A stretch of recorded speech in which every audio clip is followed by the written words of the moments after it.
അങ്ങനെയൊന്നും അദ്ദേഹം പറയുന്ന ആളല്ല. അങ്ങേയറ്റം ജീവകാരുണികമായൊരു മനസ്സുള്ള ഒരാളാണ് അദ്ദേഹം. ആരോടും വെറുപ്പും വിദ്വേഷവും വെച്ച് പുലർത്തിക്കൊണ്ട് പക തീർക്കാൻ വേണ്ടി ഒന്നും ചെയ്യാറില്ല. അദ്ദേഹം എത്രയോ സിമ്പിളായിട്ടൊരാളാണ്. അദ്ദേഹത്തിനെതിരെ കുപ്രചരണങ്ങൾ നടത്താൻ ഒരു പറ്റം ആൾക്കാരുണ്ട്. അതിൽ മന്ത്രി ഗണേശുമുണ്ട്. അങ്ങനെ ഒരു കോക്കസുണ്ട്. ആ കോക്കസിൻ്റെ കുപ്രചരണങ്ങളിൽപ്പെട്ട് ആരും കുടുങ്ങരുതെന്ന് മാത്രമേ എനിക്ക് പറയാനുള്ളൂ.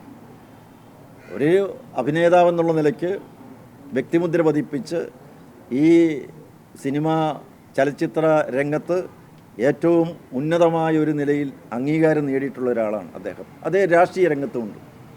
അപ്പോൾ അദ്ദേഹത്തെ വില കുറച്ച് കാണിക്കാനും അദ്ദേഹത്തിന് അവമതിപ്പുണ്ടാക്കാനും അദ്ദേഹത്തെ താറടിച്ച് കാണിക്കാനും ഒക്കെയുള്ള ശ്രമങ്ങൾ നടക്കുമ്പോൾ അദ്ദേഹം ഒരുപക്ഷെ അതിനോട് പ്രതികരിച്ചിട്ടുണ്ടാവാം. അതൊരു വ്യക്തി എന്നുള്ള നിലയ്ക്ക് അദ്ദേഹത്തിന് പ്രതികരിക്കേണ്ടതായിട്ട് വരും. അതേ ഉണ്ടായിട്ടുള്ളൂ.